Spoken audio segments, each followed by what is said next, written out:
Om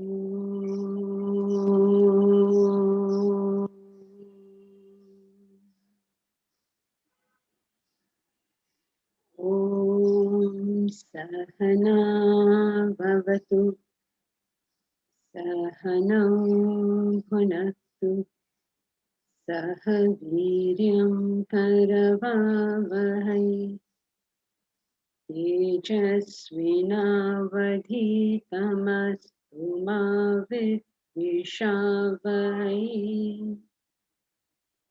Om Shanti Shanti Shanti.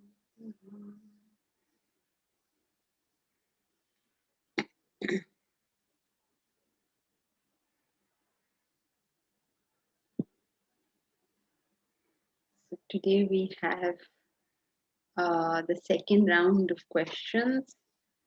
I assume you all have sent your questions in. So, Omkar, will you put the questions? Yes.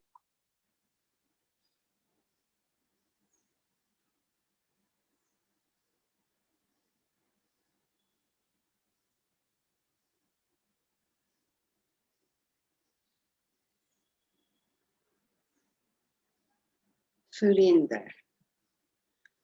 Why a reference is made to specific Brahmaloka if there is no such geographic location and is a state of mind?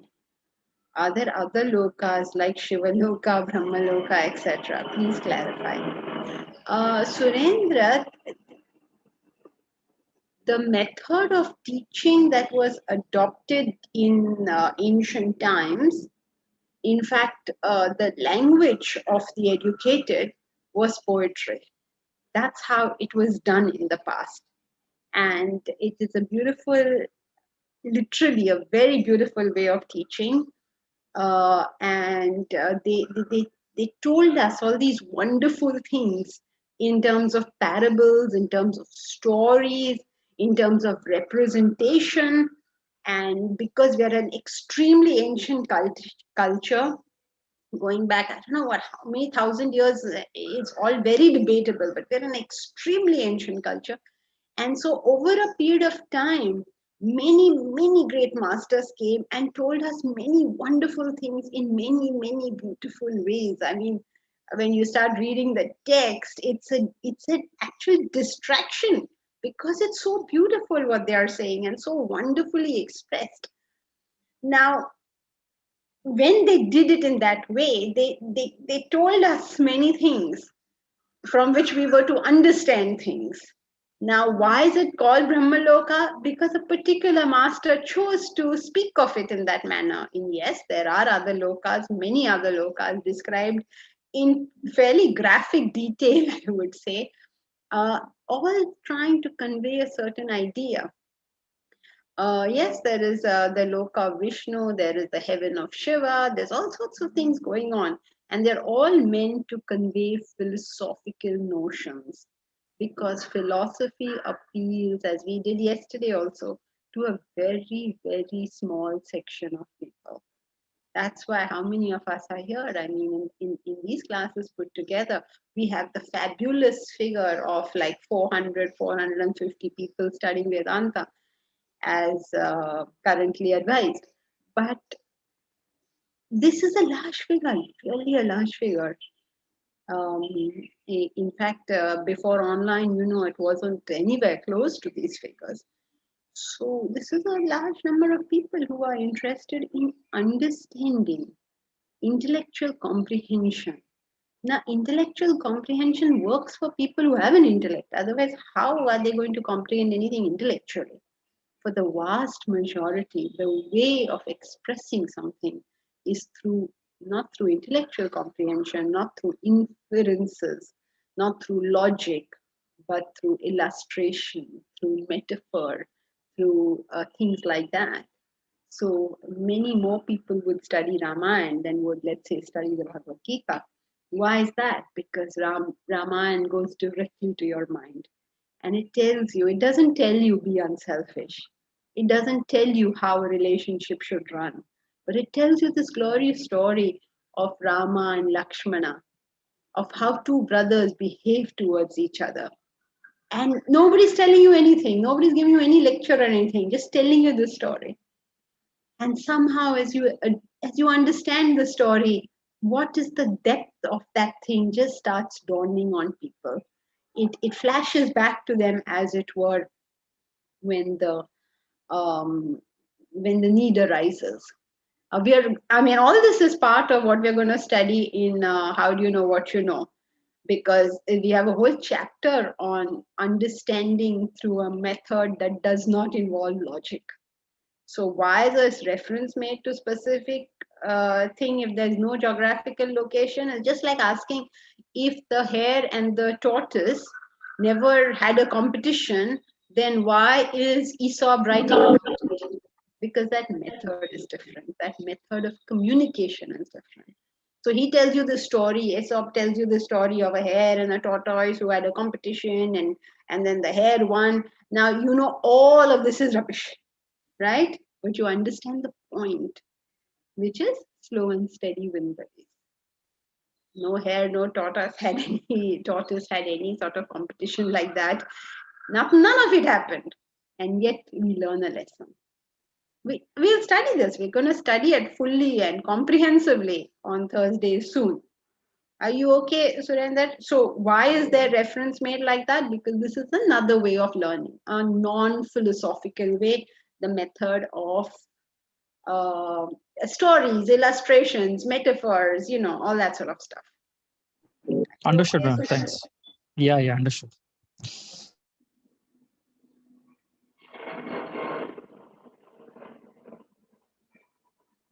Okay, if nobody has anything, we'll go to the next question.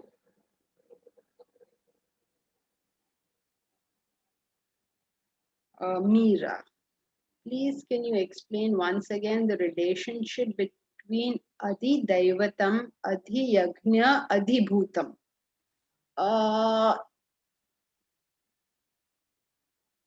Omkar, do you still have that chart?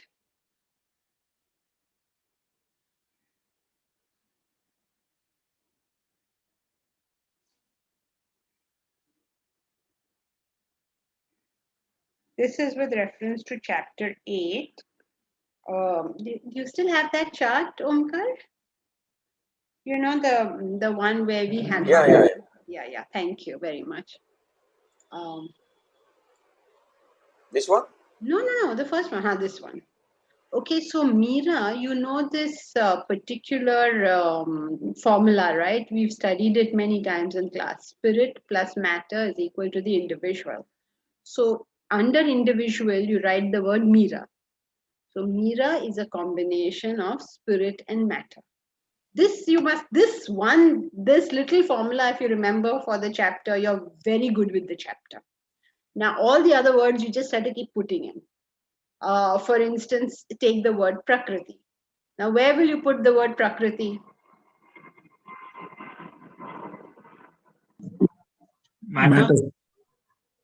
Matter, correct, very good. So every word that you will then find, you can start putting it in some place over here, because you remember this formula for the verse, for the chapter, you're doing good. Or for those on Instagram, I show you this thing.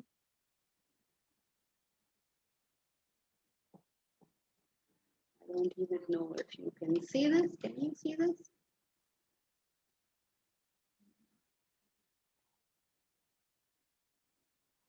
Okay, I don't know if you can see it. So, I don't know how this thing works. Is there no way to show it on these other media, whatever we are showing in class? So this formula is spirit plus matter is equal to the individual. All right. So now these various words you used, Mira, which ones did you ask? Adi Daivatam is another word for individual. Adi Bhutam is another word for matter. Bhuta, you know the Pancha Mahabhuta, so Adi Bhutam refers to matter. And I think you said Adi Yagnya. Adi Yagnya is the spirit, is Brahman, is the self, whichever word you want to use. So basically what it's saying is we are all of us a combination of spirit and matter. You and I, when we talk about this individuality, Ganesh or Shilpa or Surender or Mira, what are they? They are the individual. And what is the formula for the individual? The individual is made up of matter, which is the body, mind, intellect, which is the vasanas, which is the panchabhutas. All of these are synonymous terms. Okay. Or when I say synonymous terms, I mean the classification of matter done in different ways. And then there is the spirit, Brahman, Atman, God, the indivisible principle. We are the combination of this spirit and matter. Are you good, Mira, or do you have anything else?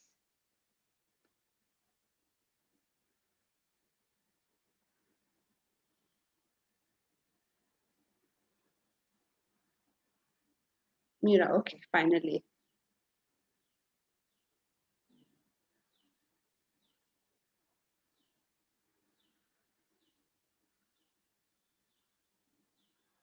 Okay, Nanda.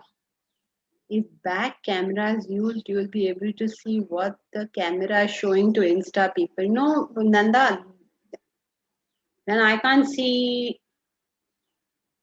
back camera is used. Then I can't see what's happening here, so then I can't place the camera. Therefore, I can't do that. Oh, you're good, right, Mira? Anyone else has anything else? Okay, so we'll go to the next one. You're no nothing else, right, Mira? You're fine. Yeah. Uh, okay. So Aditi, where is that? Which Aditi is this? Aditi Damania, Aditi. Actually, Aditi Sheth. I'm using my daughter's laptop. Okay. Soumya, the name Yeah. underscore. Okay. I see Soumya. If a person has a higher goal like community service or self improvement in a particular area, but not self realization, and he uses only the intellect to reach that goal, then what path is he following? If a person has a higher goal like community service or self improvement in a particular area, but not self realization, and he uses only the intellect to reach that goal, then what path is he following? I don't understand. What path is he following? He's following the path to his goal. Jankiji, it's not, that is not Kevalya Mukti, right? If it's not self-realization, it's not Kevalya Mukti. No. How can it be? Because the question of Kaivalya Mukti arises only if the goal is realization, no?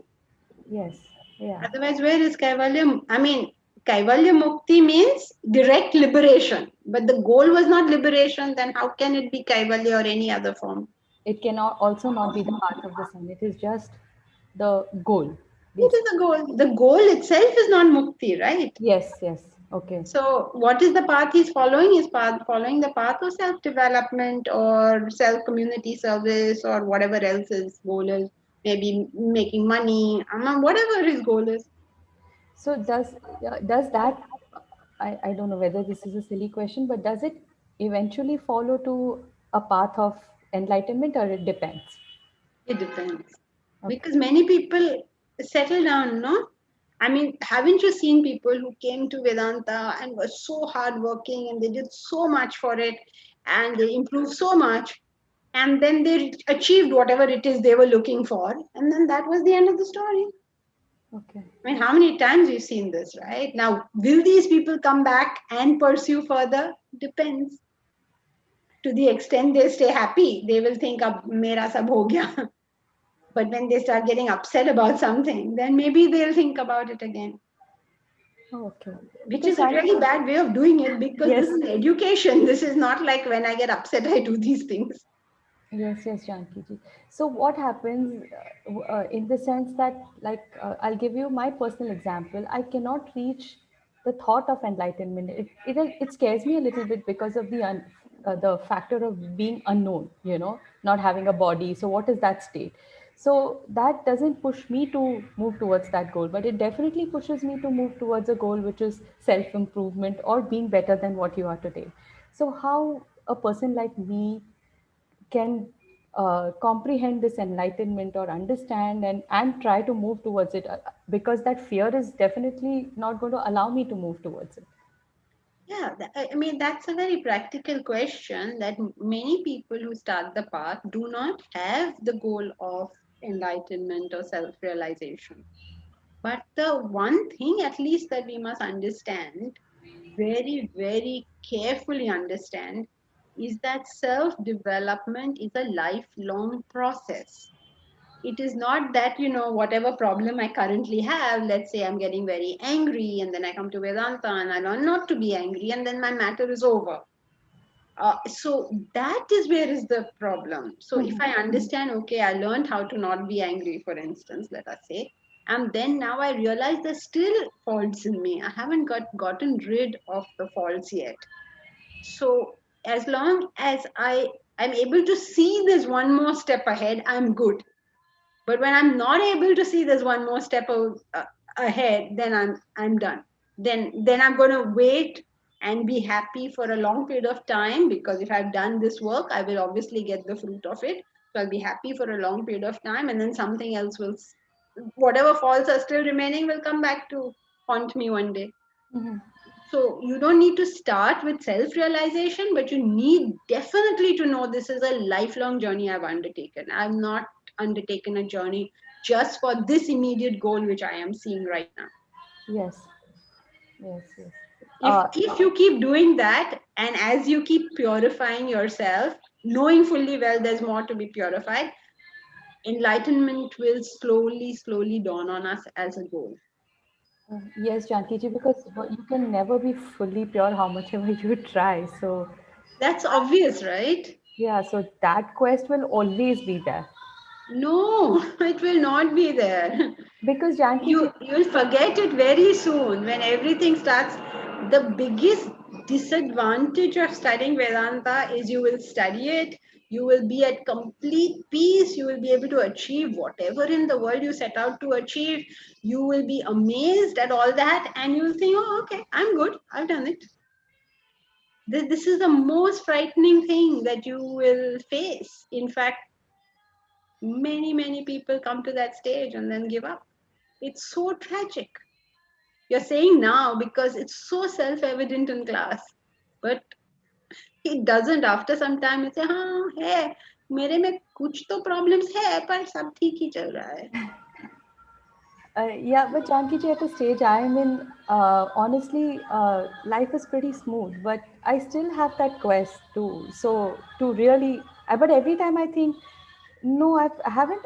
I can never become that pure, because there'll always be something that has to be worked upon. Okay, well, hang on to that then. As long as you hang on to it, fine. But don't believe that that will stay permanently. Yes, yes, I That do thought agree. can go very quickly. This Yes, mind-led thoughts are frightening things. On one day, all you want to do is gain enlightenment. Next day, mind is taken off to something else. yes, You have to commit to that, yes, yes, whether the mind feels like it or not. yes, yes. Get it. Thank you so much, Janki ji. That was really, it opened up a lot of my thought process and decreased some doubts. Thank you so much. Hariom Janki ji, I have a follow-up question. Go ahead. In Brahmalok, will community service and self-improvement come, or that what actions? Because you told that once we are happy in Brahmalok, we will be happy for a long time and never come back, and from there it is always enlightenment. So, which action comprises of to be in the state of Brahmalok? No, it's not action. That's the whole point. It is what made you do the action. If your action is mind propelled, you will achieve heaven. Okay. And if your action is intellect propelled, you will achieve your goal. Okay. Brahmalok is that particular diversion that takes place when some of your actions, while pursuing your goal of self-realization, some of your actions start becoming mind-led. It could be anything. You could be doing community service, you could be doing bhajans, you could be studying, but they were done mind-led. Okay. Got it. Okay, thank you.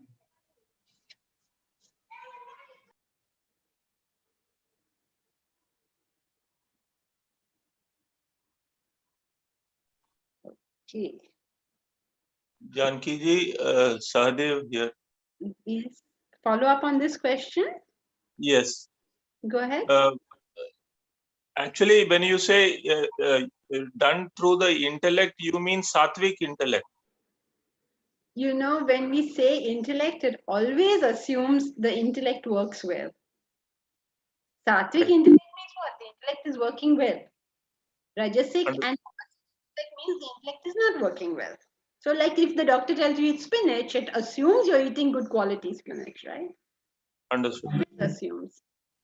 Thank you.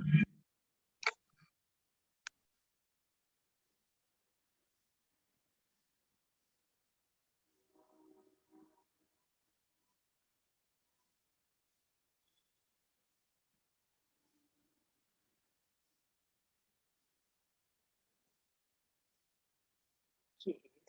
Surendra, how does selfish service without any personal motive, desires and attachment so as to attain kaivalyam, how to do selfless service without any personal motive, desires and attachment so as to attain kaivalyam? How to do selfless service? Wait, Surendra, how to do selfless service without any personal motive, desires and attachment so as to attain kaivalya mukti? I don't understand. How to do means what? When you do selfless service, and what is selfless service? Means you work with your intellect for the benefit of others or for the purpose of self-realization. That is what is selfless service, which gets us to Kaivalya Mukti. Kaivalya Mukti means that it is the direct path to liberation. What is the direct path to liberation? That you use your intellect. Okay, so let's take an example. You've given an example. If I have a desire to spread spirituality, will this desire itself not bind me? Of course, it will bind you and become a hindrance to self realization. Of course, it will become a hindrance to self realization. Because, can you tell me why? Because of the personal motive attached to it. Desires is already there. No, I have a desire to spread spirituality. Will this desire itself not bind me? It will, all desires will bind you. But why will it bind you? All desires will, okay, look at it like this. All desires bind us, and we all have desires. So if desire alone could bind us, then there's no way of getting liberation because we all have desires, isn't it? So this desire or any desire will bind you when the goal is selfish. I can't hear you, Mira. The goal is selfish. No, he's saying his goal is to spread spirituality. Because that's his example. If I have a desire to spread spirituality, so one assumes he wants to be unselfish about it. I mean, selfless about it in terms of his question. What about a desire binds us? We all have desires, correct? Please think this thing through. Do not expect people to answer your question. The level of happiness it gives. No. So that means that the person who's at the stage of meditation, he's having the highest happiness. That means he should never realize the self. Please think these things through. Functioning on desire. Assume, huh? Functioning on the desire. Very good, Bharat. Functioning on the desire. Please think it through. If you believe desires bind you, and you know for a fact that all of us do have desires, then how are we going to attain realization? If happiness binds us, and of course we will become happier and happier as we go closer and closer to self-realization, then how will we ever attain it? Because it will become a stronger and stronger bondage. So none of these work. So think, what is that other thing that we must have? When we have a desire, but we are not motivated by that desire, we are able to filter that desire through our intellect. we're able to be objective towards that desire, then that desire in itself becomes the path to realization. That desire can be a hindrance to us, and this exact same desire can be a path to our goal. Just depends on whether you are dealing with the desire with your mind. That means you take actions based on longing, on craving, on desiring, on wanting, on impatience, or you take the same action for the same desire using your head. That means you do it objectively, you do it carefully, you've thought it through, you have not overanalyzed, you have not underanalyzed, you have not got involved in any aspect of it, you have not got literally involved in any aspect. You manage to keep yourself objective and above the desire in and through everything. And then that desire itself, it becomes your path, isn't it? So what is the desire? To spread spirituality. So what is your objectivity that you will hold with reference to it? That I cannot spread something that I don't have. I can spread COVID if I have it, right? If I don't have COVID, how am I going to spread it? Even if I want to spread it, can't. Or I have to latch on to somebody who has COVID who can spread it for me. I have to do that. So what is my first? If I want to spread spirituality, the first thing is I must be that person. I cannot go around telling people to be something that I am. The first step, I should be. There were some very, that we were starting a trust, right? So we started the trust and we needed trustees. And obviously trustees, it's very helpful if your trustees are very highly placed people, because for them, sometimes it becomes very easy to get jobs done. Like we struggle with this and that. But if a person is well placed in life, then it's very easy for them to do. So you want to get trustees who are well placed and who can get things done simply by saying, do it.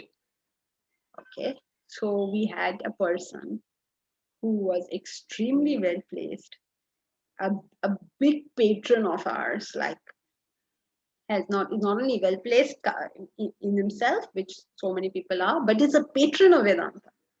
And would have been great to have him as a trustee, because he has been supporting our cause. How do you think we do all this stuff? He has been supporting it for years. A track record of supporting it in terms, and lots he has done, and interested in Vedanta and very well placed in life. And it's so simple for him. Everything is so simple for him. I tell you, it's always a pleasure to deal with him, because if I need something, I just have to make a phone thing, and he says, sure, and then the job is done. I mean, I don't have to think after that. How nice, isn't it? Wouldn't it be great to have him on the trust? Yet, the trust is built to spread Vedanta. And support it all you want. But if you're not a student of Vedanta, then it would not be correct for such a person to be on the trust. We may have lost something because we didn't go ahead and have this person. But isn't it wrong that somebody who's not studying themselves will be on the trust that is designed to make people study Vedanta? So if I have a desire to spread spirituality, my first job in life is I have to be that person. That's my first job. Then will come the second step and the third step. So if I go crazy trying to spread it, okay, it's like a child saying that I want everybody to do PhD. But you do know first, then you talk about everybody doing PhD. So when we're objective to a desire, we understand clearly what all I need to do on the path, and then take that one small step that I need to take. Where is my quote master? Bharat, please say your beautiful quote again. Sorry, I have many. Which one is it? Bharat, you have to know in which context we're talking. That little man sees a little That thing to do. yeah, that low man heading 1 to 1, his 100 soon hit. That high man aiming at 1,000,000 misses a unit. That low man. Go on. Only 2 lines you memorized of this one. Okay. How is only Bharat in charge of giving us the quotes? Where is everybody else? Where's Akhila? Akhila, you tell us.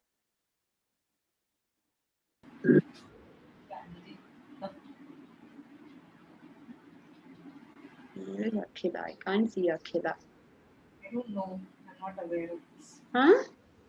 I don't know her quotes. I can't hear you. Shankiji, she said she's not aware of this quote. Oh, is it? Oh, that low man sees a little thing to do, sees it and does it. That one great man with a great thing to do dies ere he knows it. So, objectivity towards our desires. If I want my husband to do something, okay, most wives are into health and most husbands are not. I'm very sorry for the sexist comment, but widely in my personal opinion, in my personal experience, though it may not be true for others, I found that more wives are concerned with healthy food and this, that, and the other than their husbands are. So now this wife wants to make what? So many wives are interested in eating healthy food and making their husbands eat healthy food. Very nice, good desire. Then what happens in the home? All hell breaks loose because they are constantly pulling and pushing and tugging and fighting. So what does this mean? Good desire, but no objectivity. If you want your husband to eat healthy food, you start with where is he now?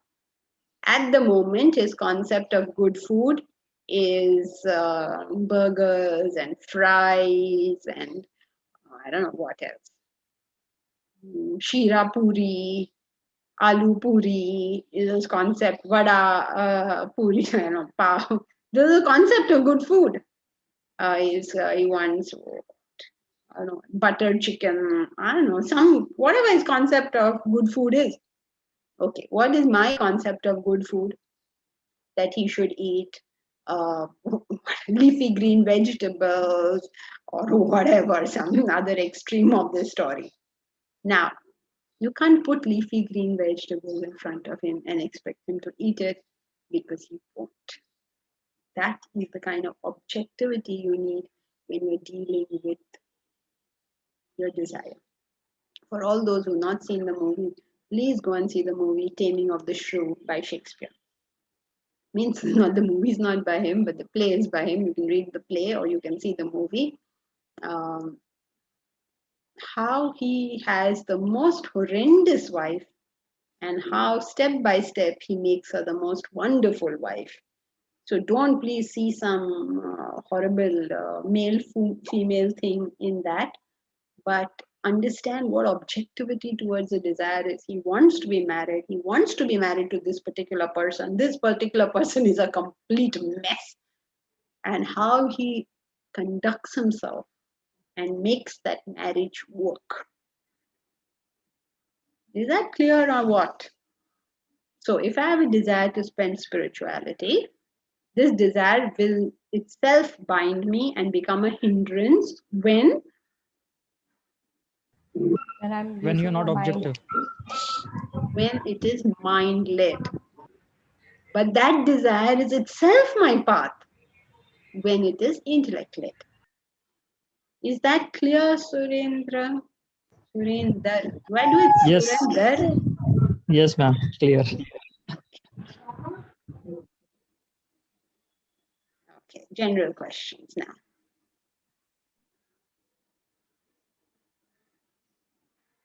This we did already.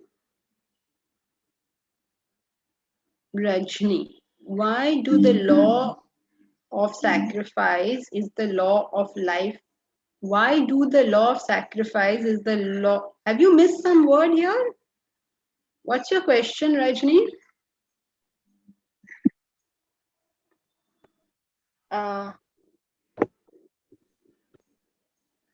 This is the question: why do the law of sacrifice is the law of life for all jivas? Oh, why is the law of sacrifice the law of life for all jivas? Is that your question? Whatever is written, that is my question. Why do the law of yes? Why do means, what is why do the law? You don't do a law. The law exists or doesn't exist. You can't do anything about it. So why is the law of sacrifice the law of life for all jivas? Okay. Why is the law of sacrifice? Who told you law of sacrifice is the law of life for all jivas? Where did you get this from? From one book. From one book, Rajni. This is not how you study philosophy. You give us the book, you give us the where you found this quotation, you give us what was said before, what was said after. You know, we can't just say something. We don't even know what the author meant, because what does he mean by law of sacrifice? What is he referring to? So Yeah. don't do all that. Find the book, find the quotation, read thus the name of the chapter at least, read the paragraph, and then we can make some comment on what is this supposed to mean. Okay, discipline and thinking. I read the para. He has mentioned that if you sacrifice for others, or if you sacrifice for anybody in your life, so that is the law of life, that will come back to you with good deeds, or good things will come in your life, like this. It is like this. This is what he was trying to explain. Yeah, we Throughout. don't go by all these generalizations, Rajni. When we come here, our first obligation is to learn discipline in thinking. I hope you're coming to Thursday class because you have not yet achieved understanding that we require discipline in thinking. This kind of thing we don't do because we won't learn like this. Some general thing from some general place. Who said it? Why did he say it? In what context did he say it? What was he meaning by sacrifice? What was his definition of the term sacrifice? Actually, what does the word law mean? A law tells us that if you do X, Y happens. And this law is irrefutable. Okay, it's like an axiom. What's your basic study, Rajni? English honors. Oh, you're also English honors. Very good. All us English people should stick together.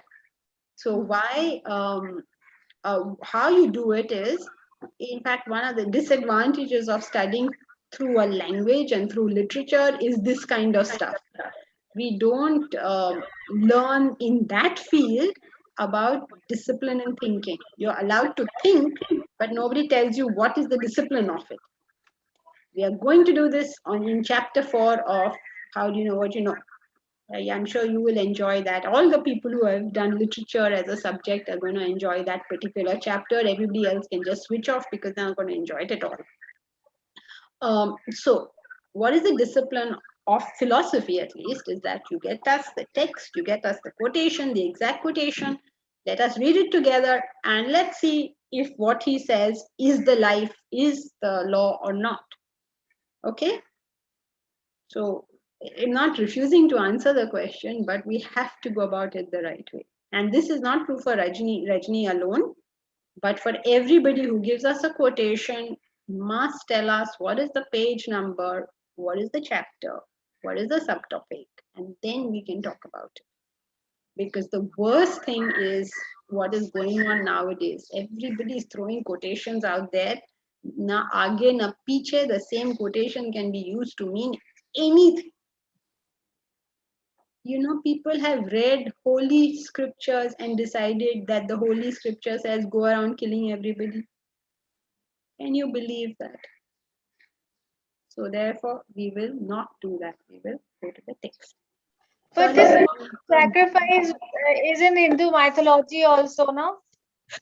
Maybe, may not be. Show us where, show us how, who says it, where is it, what is the law, and then we can talk about it. So I have to got all the books and author's name, then only you will answer my questions. No, you have to actually bring us the text itself. Name and book, author's name is not enough. You have to give the actual paragraph, read it out. And then only I'll answer your question, like as if it's a punishment for you. It's not a punishment for you. It This is is a in my necessary mind step. and it's bothering me actually. This question is bothering me. This is not a one-day question. I read that book 2 years back in the library, and since then I this question was in my mind.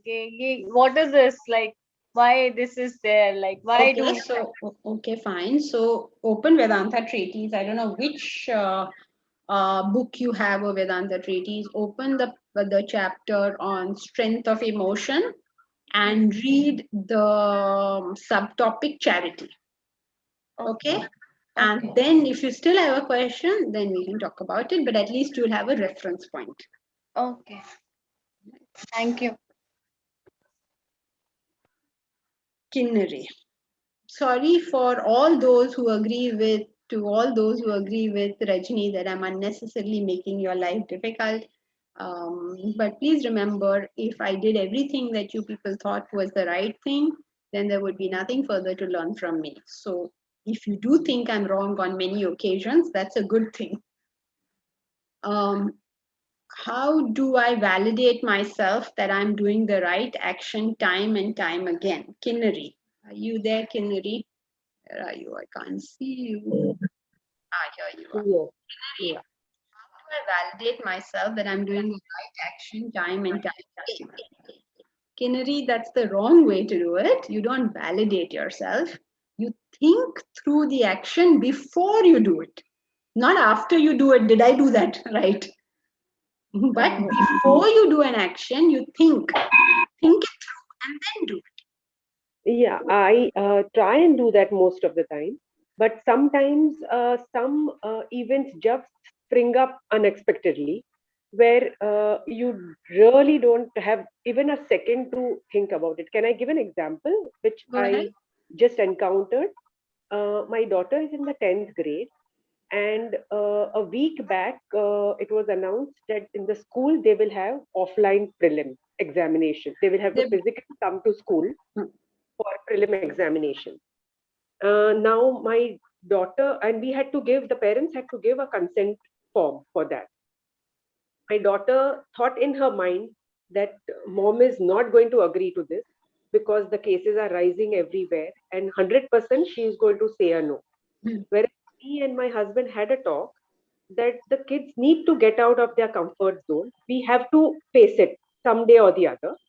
So we are going to give the consent. And still it wasn't decided whether the school will have or not. They were going to take a vote.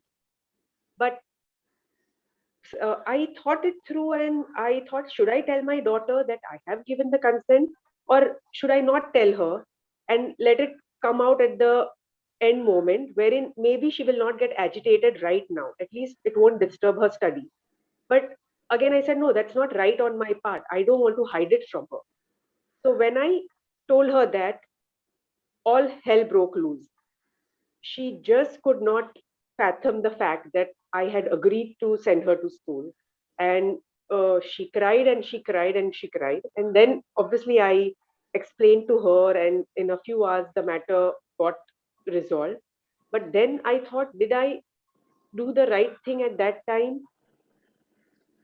Why would you question whether the thing was right or wrong? I'm not clear. Why are you questioning? You thought it through. You decided that the best thing to do was to tell her. You told her. Now, why are you questioning whether it was right or wrong?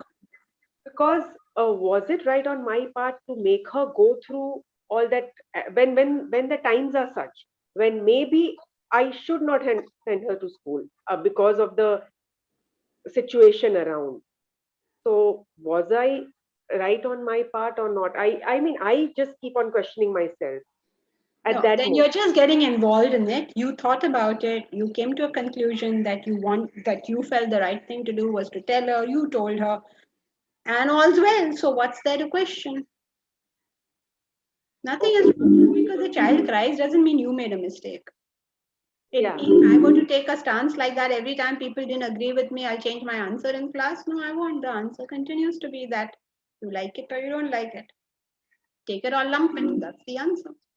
Because I go through this time and again, like a self-doubt, when the person with me gets agitated or doesn't agree to my point, it becomes very difficult for me to stick to what I have decided or what I feel is the right way.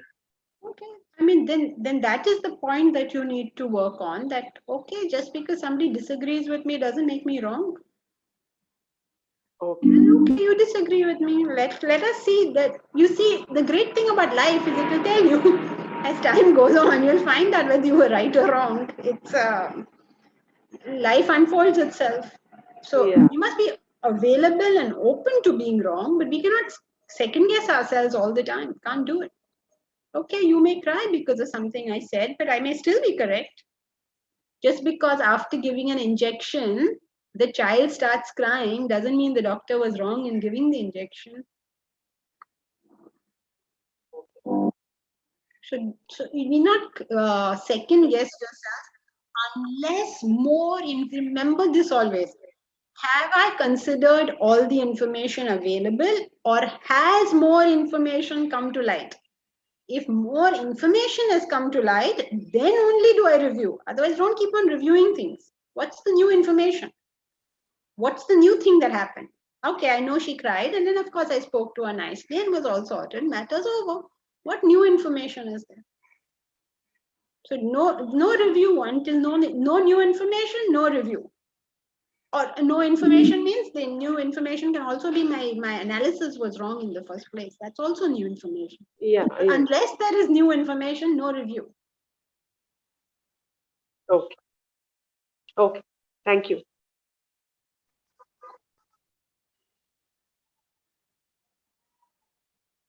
How many more questions, Omkar? Is this our last one?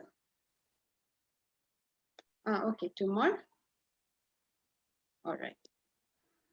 Okay, up to 11. All right. Do the Vedas or Gitas tell us what we should eat? Mira. No, it doesn't tell us what to eat. What you eat should be dependent upon who you are, where you're headed, what food is available to you. You can't tell people be vegetarian if they're living, say, in Tibet. There are no vegetables to eat. What are they going to eat over there? So do the Vedas or Gitas tell us what to eat? No, they don't. They don't do all this stuff. Wait, let me just adjust that answer a bit. Shruti literature does not give opinions. Smriti literature gives opinions. Okay, so in the Smritis, you may find something telling you eat this, don't eat this, somvar ko ye khao or something, or mat khao or something. Shrutis tell us eternal laws. They just tell us that. Nothing about, they don't give the personal opinions. So no Shruti tells you an opinion. Shrutis only talk of laws. So do they tell us what to eat? No, they don't tell us what to eat. They don't tell us what to do. They don't tell us any such thing. Okay. I can't hear you. Thank you. I can't hear you. It's okay. Are you okay? All right. All right. Next one. When we say with more wisdom, better intellect develops, which helps us to discriminate. This makes one able to have control over one's mind. This gives a sense of being the doer. How to internalize that we are not the doer? How to connect these two theories? Dhanya, where are you, Dhanya? Have I seen you ever? Where are you? Are you there, Dhanya?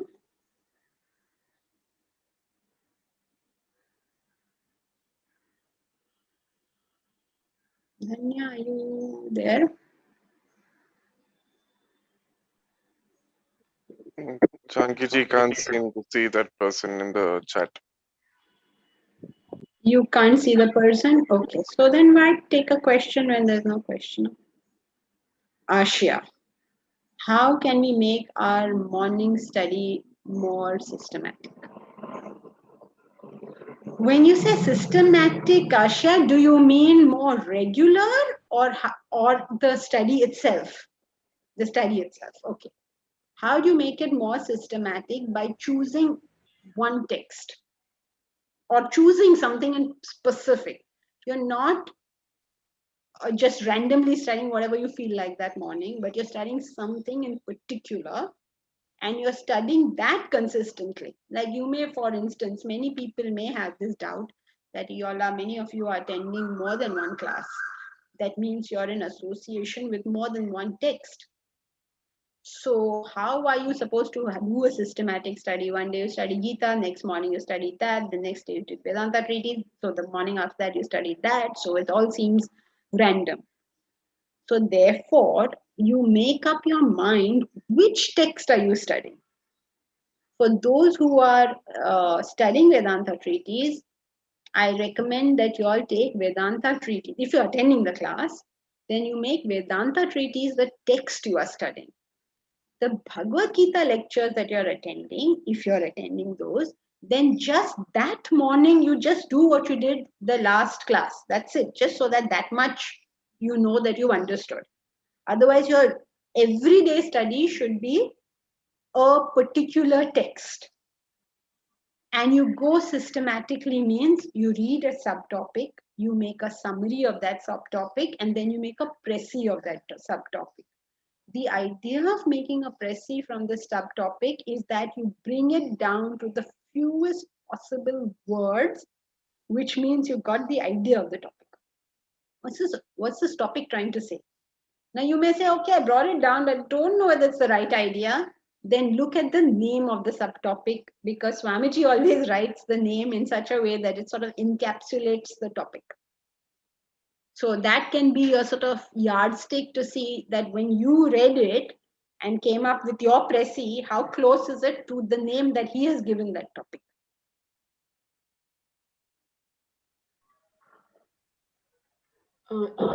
Instead of along with summary, can we also write like the important points? Will that help, or summary? We should stick to summary. I don't understand. What do you mean is what is the difference? Sometimes there may be. Okay, let me just think about this.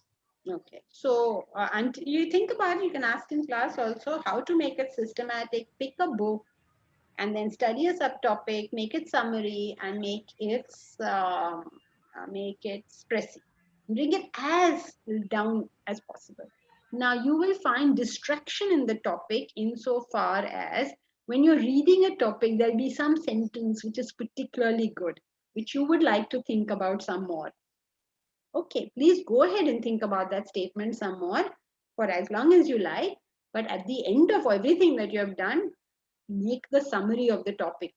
That statement may or may not be the topic. It may be a distraction, which is fine. You can think about it, but make the summary so that you know the flow of thought that is going on. The most difficult thing that happens when we are studying is we don't learn anything new. We keep repeating in our head what we already know. And therefore, the summary is very important because you want to repeat what he said, not what you know.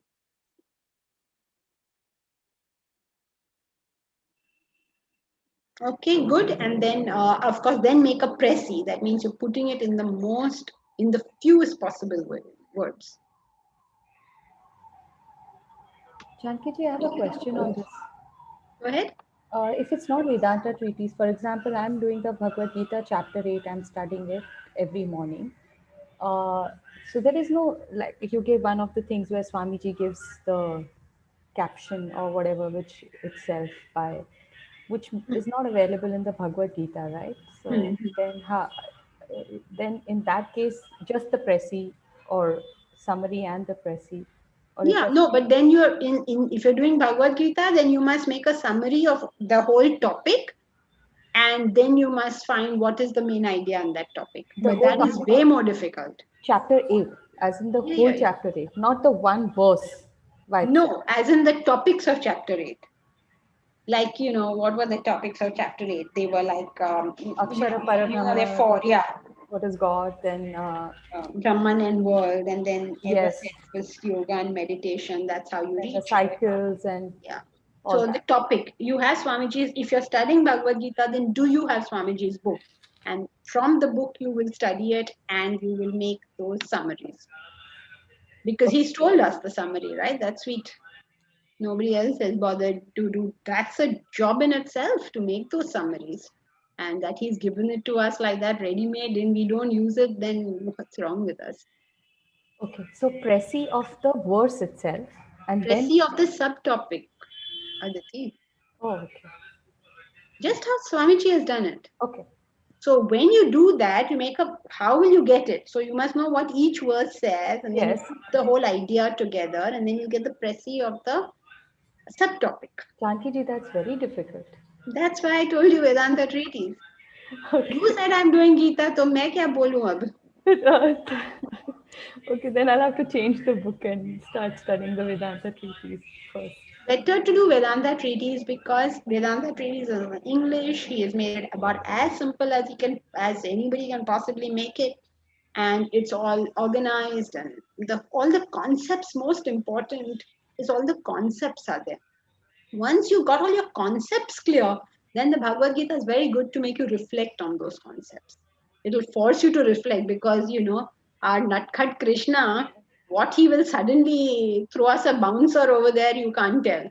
He's going on nicely, nicely, nicely. Suddenly one bouncer will come. Arey, how does this fit into anything? He'll force you to think. Right, right. Okay, Janki ji. Thank you. Janki ji, I have one more question related to this.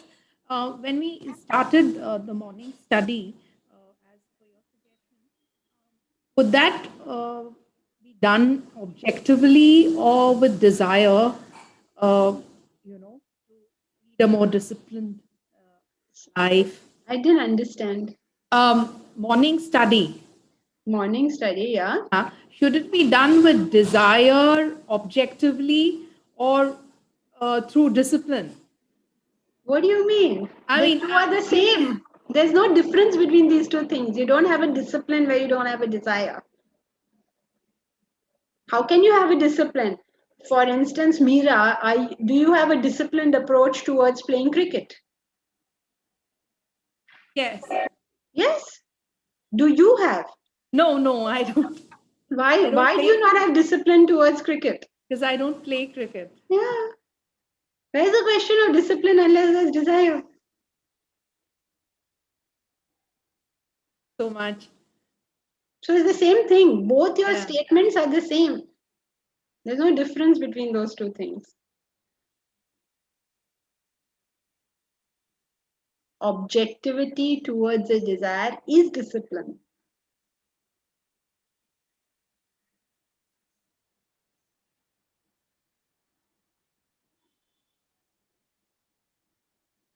Okay, next question. 1 minute, Sir Dev, to answer your question. Is there any proof other than belief that the Shastras that a self-realized person after death doesn't return to samsara? Firstly, there are 4 methods of learning, as we will be learning soon. And we did inference, we did comparison. The 4th way of knowing something is authorities. So when authorities tell us something, we accept it. Just like a doctor tells you which antibiotic to take, you can't say anything, you just take it because he's the authority. But now you're saying, is there any proof other than the Shastras? And of course, belief is not a proof at all, but Shastras is, or any authoritative source is a good enough way of learning something. But if you want any other proof, then there's no proof if by the word proof you mean physical proof, because how do you give a physical proof? But if by proof you accept the process of reason, then yes, there is a logical flow of thought, which is as follows. Today, what do we know? We know that every experience we undertake in life is because of desire. This much is clear, that every experience is the consequence of a desire. Is that clear? Is this much clear? Yeah. Okay. So if once we have accepted that, then we can build up a logic on that, which is that if every experience is the consequence of desire, birth is an experience, and therefore birth is the consequence of desire. Okay? Understood. Then, as predominance of gunas alter during the day and also after a long period of time, if he is not on the spiritual path, won't there be a mix of varnas too for a person similar to gunas? Wait. Whether he's on the spiritual path or not won't matter. So let's remove that clause. Now, when you say there's a predominance of gunas alters during the day, that doesn't happen. Manifestation of gunas alters during the day. For instance, suppose you're a highly sattvic person, but at night time, sattvic or otherwise, you go to sleep, no? So tamas guna has prevailed. So the manifestation prevails, but what you are, you are. However, it changes over a period of time. Of course it is. Especially for those on the spiritual path, because if we are on the spiritual path, hopefully our sattva will increase. That means if we began as a Vaishya or began as a Kshatriya, then we will all tend towards Brahminical lives. So there will be a movement towards Brahmins. I mean, Brahmins as, please, those who are not familiar with the technical usage of these terms, please listen to the lecture and don't come up with all these strange notions of what a Brahmin is. Brahmin only means somebody predominantly sattvic. So there's no mix of varnas. Varnas means what is your predominance. So your predominance will be something in particular. You cannot mix predominance. Thank you. Aditi, what is varna? Varna means caste. We studied that, remember? I mean, if you haven't studied about caste, then which class did we do it in? We did it on Friday, right? Friday class. So chapter 18, Bhagavad Gita explains what is the caste system. If you haven't heard it, then listen to it, because Indians have no idea what the caste system is, and they have wrecked it and mutilated it and murdered it and used it as a method of cruelty. So that's a really sad. Okay, so then that's it for today. Hari